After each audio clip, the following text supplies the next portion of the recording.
berbagai jenis forum tadi, bergantung sifat-sifatnya ya kan, bergantung sifatnya, mungkin pesertanya, ada yang kalau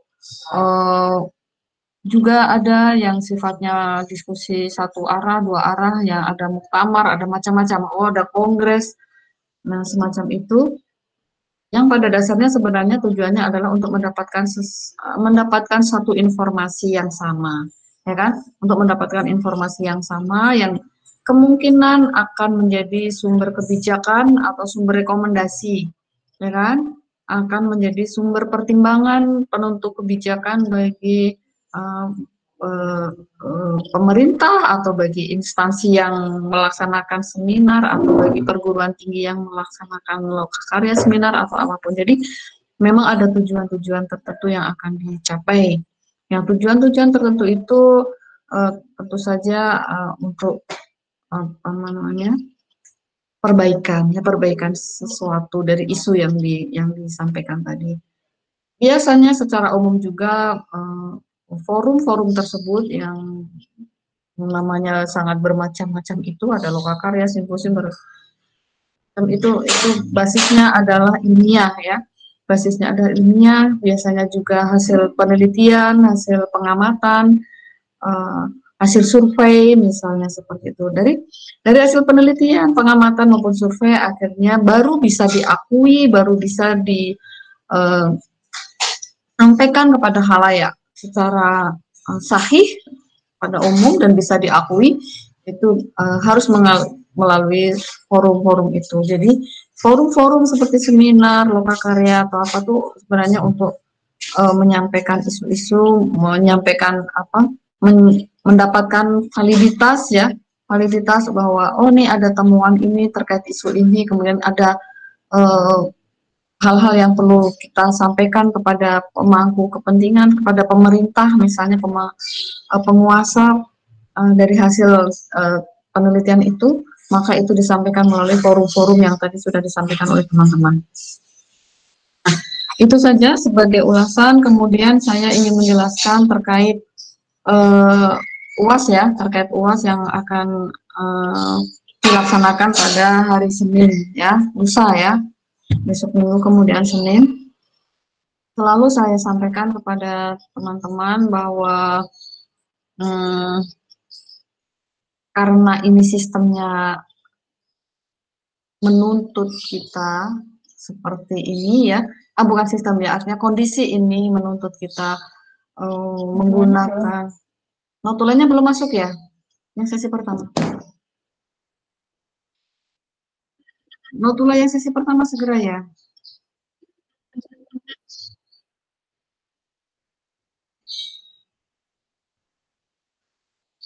Akhirnya dari pertemuan pertama sampai pertemuan akhir hari ini kita tetap dalam posisi menggunakan media daring ya, media virtual daring. Jadi dengan segala kekurangannya, segala pasti banyak kendalanya ya terkait jaringan dan sebagainya. Nah, ini nanti ketika UAS mohon diantisipasi ya, mohon diantisipasi bagaimana supaya UAS kalian itu bisa berjalan dengan lancar, yang tentu saja terkait pada koneksitas ya, koneksi jaringan itu menjadi penting. Tolong jangan sampai nanti bermasalah dan Anda menjadi ribet sendiri. Yang pertama, karena itu akan menguras konsentrasi pikiran kita ya, ketika aduh saya tadi mengunggahnya kok salah dan sebagainya, kemudian ketika mau saya unggah internetnya bermasalah, macam-macam. Nah, itu yang harus Anda prediksi, Anda antisipasi, dan Anda bisa mengambil sikap lebih cepat bagaimana menyiasatinya. Kemudian ketika mengunggah pastikan jawaban Anda itu sudah terunggah. Kalau sudah terunggah jangan diunggah lagi, takutnya nanti malah menjadi bermasalah ya. Pastikan dulu jawabannya sudah rapi baru diunggah. Nah, kalau Anda berbatas dengan waktu ketika mengerjakan soal, maka Anda harus menyiasati juga dalam tanda kutip ya, soal-soal mana yang sekiranya Anda bisa kerjakan terlebih dahulu, yang mudah-mudah dulu, jadi cepatnya, tidak habis waktu. Kemudian untuk materi UAS itu porsinya kemungkinan besar adalah 30-70 ya. Jadi 30 itu materi sebelum UTS, kemudian setelah UTS itu 70%. Akan tetapi yang 30% itu menjadi penting karena materi sebelum UTS itulah materi yang sifatnya akan mengisi di semua lini, ya kan, terutama PUEB. Terutama PUEB. PUEB itu dia akan bergerak kemana saja, dia akan mengisi semua lini bentuk soal, ya kan? Dari penulisan daftar pustaka, penulisan kutipan, penulisan persuratan, semua menggunakan dasar PUEB. Jadi mohon PUEB dicermati kembali untuk soal-soal, untuk mengerjakan soal-soal nanti. Kemudian soal-soal yang bentuknya itu kasus ya, soal-soal yang bentuknya kasus, misalnya diminta memperbaiki satu paragraf atau diminta memperbaiki surat atau diminta memperbaiki daftar pustaka misalnya, itu tolong konteks tetap di konteksnya tetap ditulis ya, konteksnya tetap ditulis itu maksudnya jawaban itu ditulis seperti soal itu. Jadi misalnya paragraf, tadi ada yang bertanya. Misalnya paragraf, membetulkan paragraf. Paragraf itu ada 5 kalimat, misalnya ya. Ada 5 kalimat. Kemudian Anda hanya menemukan kesalahan itu ada di kalimat ketiga dan keempat misalnya. Nah, akhirnya Anda hanya menulis kalimat ketiga dan keempat itu tanpa menulis 1, 2, 3. Nah, itu menjadi salah ya, karena itu menjadi lepas dari konteks. Kan? Kalau ada perintah tolong perbaiki paragraf berikut misalnya, maka paragraf itu harus tetap utuh. Ya, tidak kemudian Anda hanya mengerjakan yang salah-salah saja. Itu artinya paragraf itu menjadi tidak ada lagi dan tidak bisa dikoreksi, ya, karena itu menjadi salah. Jadi ketika bentuknya studi kasus, lagi maka konteks tetap ditulis, ya, konteks tetap ditulis. Tuh. Kemudian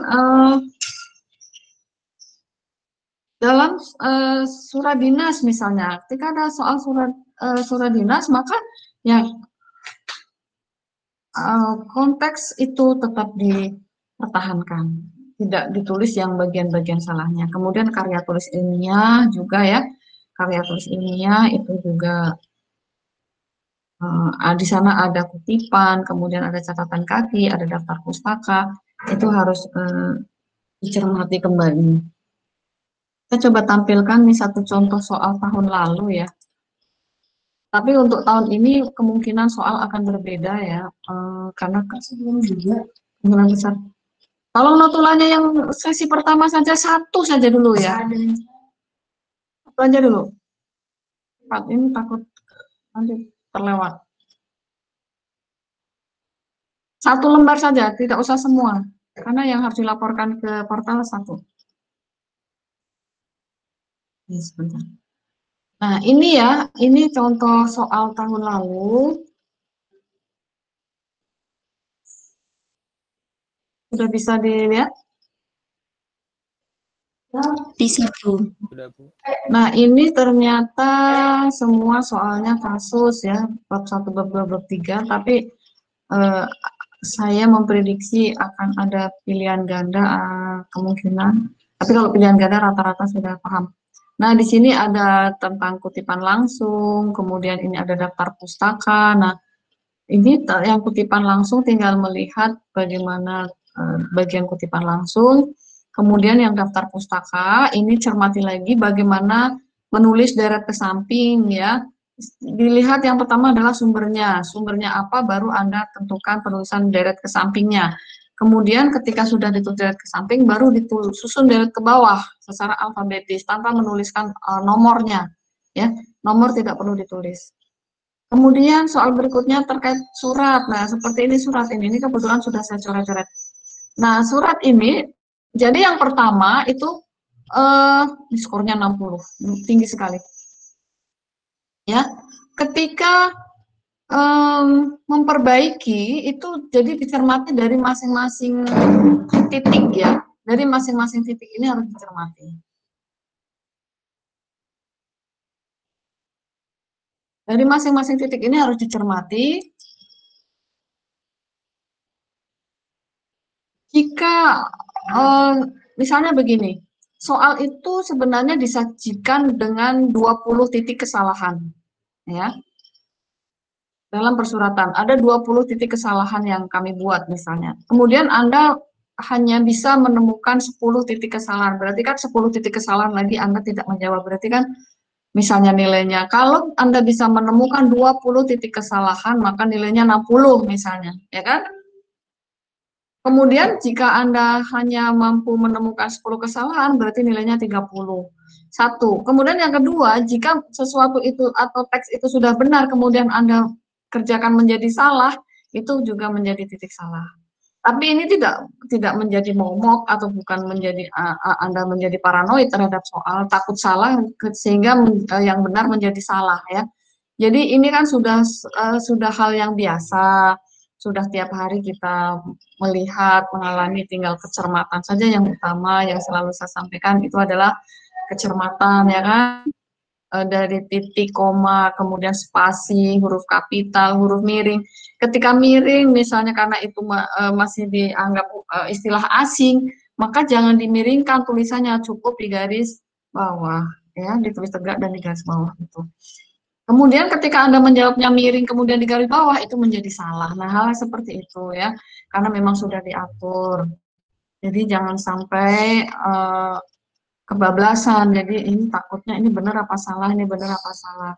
Apalagi Anda mengerjakan secara daring, ini sebenarnya sangat mudah Anda untuk, kan di situ juga boleh membuka buku ya, terbuka lebar membuka buku, tapi menurut saya jangan terlalu banyak membuka buku karena takutnya malah waktunya habis. Ya, kalau yang sudah pasti benar itu nggak usah ragu-ragu karena takutnya nanti menghabiskan waktu. Ketika waktunya sudah habis, Anda kemudian ada kendala ya, ada kendala kan menjadi repot lagi. Nah, jika terjadi sesuatu hal yang memang kebetulan memang tidak bisa apa namanya ditanggulangi ya, segera disampaikan kepada uh, saya secara langsung selaku dosen atau mungkin dengan BAAK. Itu mungkin ada pertanyaan yang ingin disampaikan, silakan sebelum kita tutup. Pertanyaan terkait substansi ya, terkait materi, silakan dari semester dari pertemuan awal sampai pertemuan akhir. Kalau masih ada yang belum jelas, silakan ditanyakan. Kalau sudah cukup, karena memang ini pertemuan yang terakhir ya dari perkuliahan ini, secara pribadi saya selaku pengampu dosen, pengampu mata kuliah Bahasa Indonesia, saya mohon maaf yang setulus-tulusnya kepada kalian semua ya. Jika selama perkuliahan dari pertemuan pertama sampai pertemuan terakhir ada hal yang kurang berkenan, yang sengaja maupun yang tidak sengaja, mohon dimaafkan dan mudah-mudahan apa yang kita pelajari selama kurang lebih 14 kali pertemuan ini dapat menjadi bekal teman-teman untuk kedepannya baik di dunia kerja maupun di masyarakat. Jadi saya berharap pemahaman atau pengetahuan mata kuliah dari mata kuliah Bahasa Indonesia ini tidak sebatas pada nilai, tapi nilai yang tertinggi adalah ketika Anda mampu mengaplikasikan dalam kehidupan sehari-hari di dunia kerja maupun di dunia masyarakat secara umumnya. Ketika Anda memahami sebuah kaidah, maka gunakanlah itu sebagai pegangan dalam apa namanya melakukan yang berhubungan dengan kebahasaan dan terutama kaidah kebahasaan itu. Karena memang kitalah juga ya Ada juga yang akan menjaga bahasa Indonesia ini. Marwah bahasa Indonesia akan tegak, tetap terjaga, adalah ada di tangan teman-teman semua, tangan kalian semua sebagai generasi muda, generasi penerus ya. Kalau kalian abai terhadap bahasa Indonesia, maka sungguh disayangkan. Itu saja yang dapat saya sampaikan. Semoga Anda selalu sehat. Kemudian kita bisa bertemu di lain waktu secara langsung. Meskipun kemungkinan besar saya akan tidak ingat wajah teman-teman semua dan pasti saya akan lupa ini, saya tidak tahu ya. Tapi tolong kalau misalnya bertemu di jalan atau di mana, jika masih ingat wajah saya dan ingat bahwa saya pernah mengajar ya, mungkin disapa terlebih dahulu. Saya akan berterima kasih ya. Mudah-mudahan kita dipertemukan. Makasih, itu saja yang dapat saya sampaikan. Sampai bertemu di lain waktu. Mohon maaf. Salam sehat untuk semuanya. Bu Dewi, mohon izin untuk meminta foto bersama, Bu. Oh ya, silakan. Teman-teman bisa dipersiapkan kameranya dan virtual background-nya ya.